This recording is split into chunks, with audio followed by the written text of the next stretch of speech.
Diawali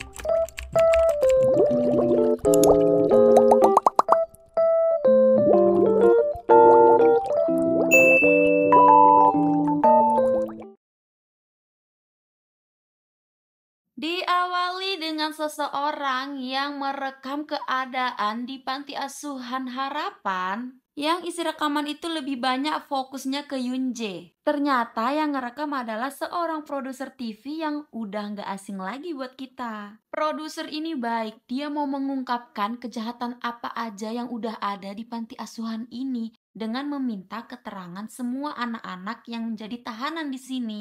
Kemudian diakhiri dengan tulisan tangan Yunje yang dia menulis di tembok sel tahanannya. Dan tulisan itu sama persis dengan ruangan saat ini Anteho lagi ditahan. Anteho masih punya waktu, tapi dia memutuskan untuk bunuh diri. Yang gak lama kemudian, datanglah Sung Hun.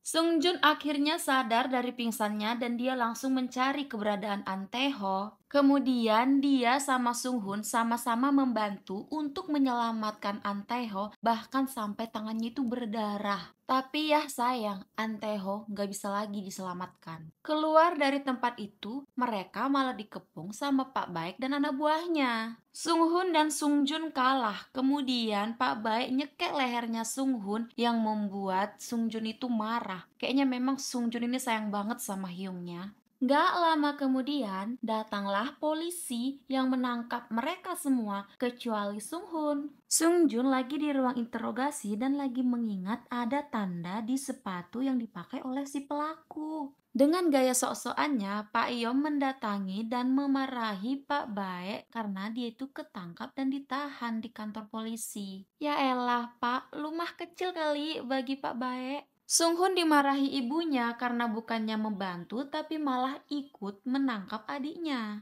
Berarti benar dialah yang menelpon polisi. Alasan dia masuk akal sih, tapi saat disebutkan nama Pak Baek Mun Kang, tiba-tiba ekspresi ibunya itu kayak ketakutan. Tapi salahnya Pak Baek dan Sung Jun ini ditahan di kantor polisi yang sama dan mau gak mau mendekatkan Pak Baek untuk menerkam Sung Jun. Pak Yo menyuruh detektif Kang untuk membiarkan Pak Baek menemui Sung Jun dan setelah itu menyingkirkan Pak Baek. Detektif Kang nggak mau, tapi Pak Yo malah mengingatkannya atas perbuatannya. Ternyata dialah pelaku yang membunuh anaknya Jung Manchun yang sempat diselamatkan oleh Sung Jun. Wah, ibunya memohon sama Sung Hun untuk menyelamatkan Sung Jun. Nah, di sini aku sempat ragu, kenapa ibunya sayang banget sama Sung Jun yang kalau sampai saat ini kita masih tahu Sung Jun itu adalah anak adopsi. Mengingat ucapan ibunya, Sung Hun membulatkan tekad dan mengambil sebuah flash disk.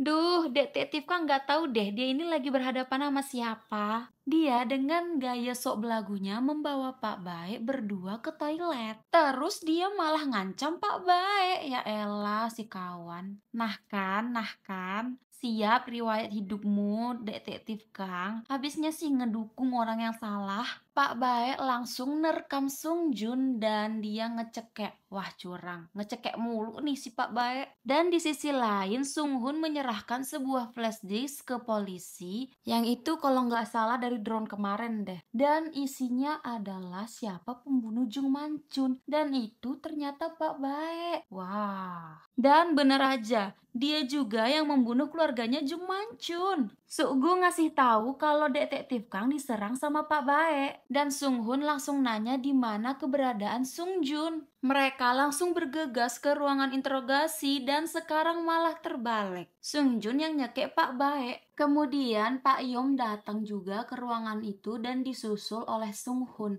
Nah, saat Sung Hun dan Pak Yom ini bertatapan, tatapan Pak Yom itu kayak beda gitu. Dan si detektif Kang dinyatakan meninggal. Pak Yom mengadakan konferensi pers dan menyatakan Sung Jun gak bersalah. Baek Mun Kang ditetapkan menjadi tersangka yang juga membunuh keluarga Jung Manchun dan bukti kalau adanya kancing baju di TKP itu adalah kerjaan bawahannya Pak Baek. Sung Hun langsung ditelepon sama ibunya dan ibunya senang banget akhirnya Sung Jun bisa bebas. Juri yang lain datang melayat ke mendiangnya An Tae-ho dan sekali lagi ya, aku sangat banget curiga sama si anak yang satu ini. Nah, terus saat Sung Hoon ngelihat tiga juri ini lagi ngobrol, tatapan dia agak beda gitu. Aneh banget gak sih sama si Sung Hoon? In Song menghampiri Sung Hoon dan Eun Ki yang lagi ngobrol dan menanyakan tentang bibirnya yang terluka. Nah, di sini tiba-tiba In Song ngelihat Sung Hoon itu kayak tatapannya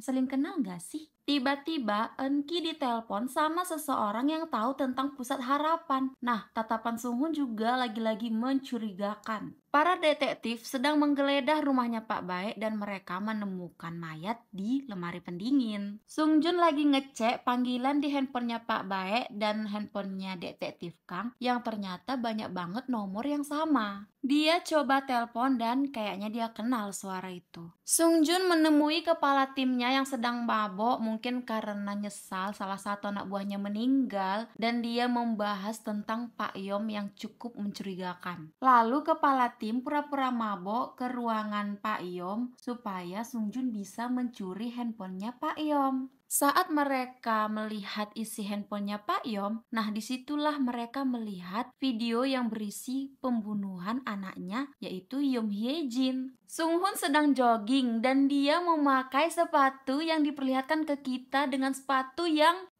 kalian langsung tahu dong. Sung Hoon sedang membuat patung kecil-kecilan. Ternyata dia udah buat 5 dan ini nggak asing lagi buat kita. Yap, 5 sekawan dari Pusat Kesejahteraan Harapan. Wah, debak. Sumpah sih ini debak banget drama yang satu ini ya. Oke, di sini aku nggak bakal ungkap dulu apa-apa. Aku akan ungkap di review episode 8 besok karena di situ udah banyak banget praduga-praduga yang udah terungkap. Oleh karena itu, stay tune terus ya di Listia Sebayang. Jangan lupa subscribe, like, komen, and share. Bye.